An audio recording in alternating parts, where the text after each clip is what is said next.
बातमी येते वाल्मिक कराडच्या शोधामध्ये सीआयडीकडे महत्त्वपूर्ण धागेदोरे लागलेत। तांत्रिक विश्लेषणात वाल्मिक कराडचा शेवटचा ठाव ठिकाणा हा सीआयडीच्या हाती आलाय।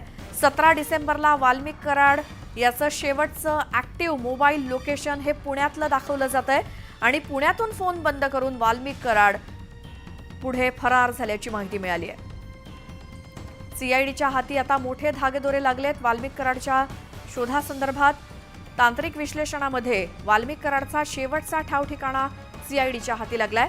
तो म्हणजे 17 डिसेंबरला वाल्मिक कराड याचं शेवटचं ऍक्टिव्ह मोबाईल लोकेशन पुण्यामध्ये ट्रॅक झालंय आणि पुण्यातून फोन बंद करून वाल्मिक कराड हा पुढे फरार झाल्याची माहिती मिळाली आहे। अधिक अपडेट घेऊयात, आमचे प्रतिनिधी वैभव सोनावणे आपल्या सोबत आहेत। वैभव, काय माहिती?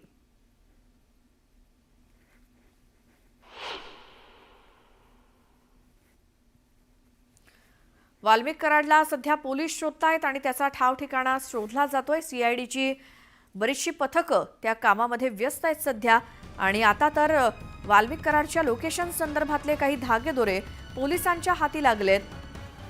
तांत्रिक विश्लेषणामध्ये वाल्मिक कराडचा शेवटचा ठाव ठिकाणा हा सीआयडीच्या हाती लागलाय। तो म्हणजे 17 डिसेंबरला वाल्मिक कराड याचं शेवटचं ऍक्टिव्ह मोबाईल लोकेशन हे पुण्यामध्ये सापडलंय आणि त्यानंतर पुण्यातनं फोन बंद करून तो फरार झालाय। अधिक माहिती घेऊयात, पुण्यातनं आमचे प्रतिनिधी वैभव सोनावणे आपल्या सोबत आहेत। वैभव, काय माहिती? श्वेता, वाल्मिक कराडच्या तपासासाठी सीआयडीची जी पथकं रवाना झाली आहेत त्यांच्याकडून दबाव जो आहे आता तो वाढवण्यात येतोय। दुसरीकडे तांत्रिक विश्लेषणाच्या मदतीनं त्याला शोधायचा प्रयत्न जेव्हा करण्यात आला तेव्हा जी महत्वपूर्ण माहिती सीआयडीला मिळाली आहे त्यामध्ये 17 तारखेला शेवटचं ऍक्टिव्ह लोकेशन जे आहे मोबाईलचं ते सीआयडीला मिळून आलेले आणि ते लोकेशन जे आहे ते पुण्यामध्ये।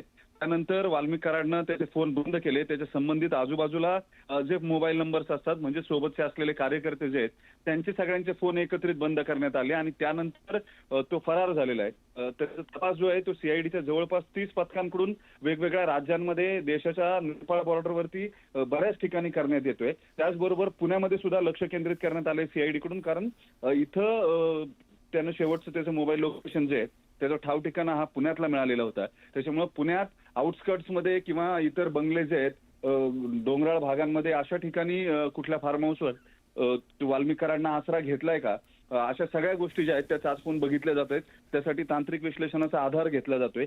त्यात सगळ्यात महत्वाची माहिती जी मिळाली आहे त्यामध्ये 17 तारखेला शेवटचं मोबाईलचं ऍक्टिव्ह लोकेशन जे आहे वाल्मिक कराड याचं पुण्यातलं मिळालेलं होतं। त्यामुळे आता सीआयडीनं पुण्यावरही लक्ष केंद्रित केलेलं पाहायला मिळतंय। लवकरच वाल्मिक कराड याच्या मुसक्या आवळल्या जातील असं सीआयडीच्या अधिकाऱ्यांकडून सांगितलं जात आहे, सीआयडीच्या सूत्रांकडून। या सगळ्या प्रक्रियेमध्ये सीआयडीनं तपासामध्ये अत्यंत वेग घेतलाय। दोन्ही गुन्ह्यांमधले 2 आरोपी जे आहेत ते सारखे संतोष देशमुख याच्या हत्येच्या प्रकरणातले आणि खंडणीच्या प्रकरणातले। त्यामुळे या सगळ्या प्रकरणामध्ये दुसऱ्या गुन्ह्यामध्ये म्हणजे खुनाच्या गुन्ह्यामध्ये, यापूर्वीचा गुन्हा हा खंडणीचा आहे ज्याच्यामध्ये वाल्मिक कराडचा शोध सुरू आहे, त्याचबरोबर दुसऱ्या खुनामधला सुद्धा दुसऱ्या गुन्ह्यातला सुद्धा सहभाग जो आहे तो सीआयडी कडून तपासला जातोय। त्याच्या अटकेच्या पूर्वी जर तसे काही पुरावे सीआयडीला मिळाले तर या वाल्मिक कराड याला संतोष देशमुख याच्या खुनाच्या प्रकरणामध्ये सुद्धा त्याचं नाव जे आहे ते येऊ शकतं असं अधिकाऱ्यांकडून सांगण्यात येत आहे। वैभव, या सगळ्या माहितीसाठी धन्यवाद।